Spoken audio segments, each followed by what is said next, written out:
منیب الرحمان پہلوان چوک comment box میں معلوم کرتے ہیں، کیا موجودہ دور میں اہل کتاب سے شادی کر سکتے ہیں یا نہیں؟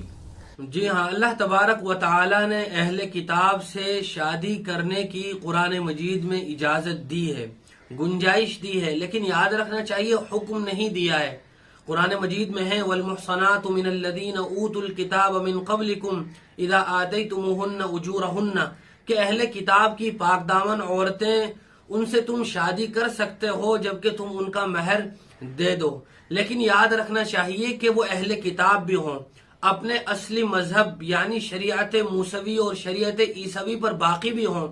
آج کل کی طرح وہ دہریے اور لامذہب نہ ہو، کمیونسٹ نہ ہو۔ نام تو ان کا سرکاری رجسٹروں میں وہ عیسائی یا یہودی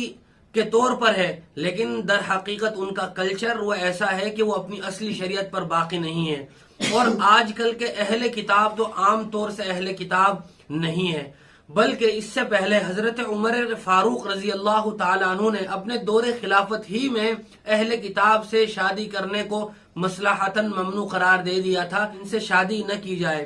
اور اگر کوئی آدمی شادی کر لیتا ہے اور وہ اپنے اصلی مذہب پر بھی باقی ہیں، لیکن اس کے بعد بہت ساری برائیوں اور مفاسد کے وجود میں آنے کا اندیشہ ہے، عیسائی خاتون ہے تو وہ ہونے والی اولاد کو اپنے مذہب پر ہی لانے کی کوشش کرے گی، جس کی وجہ سے اولاد کے اسلام سے محروم ہونے کا بھی اندیشہ ہے۔ اور اسی طرح جب وہ عیسائی خاتون یا یہودی خاتون گھر میں ہوگی تو اس کی وجہ سے بہت سارے نئے سوالات اور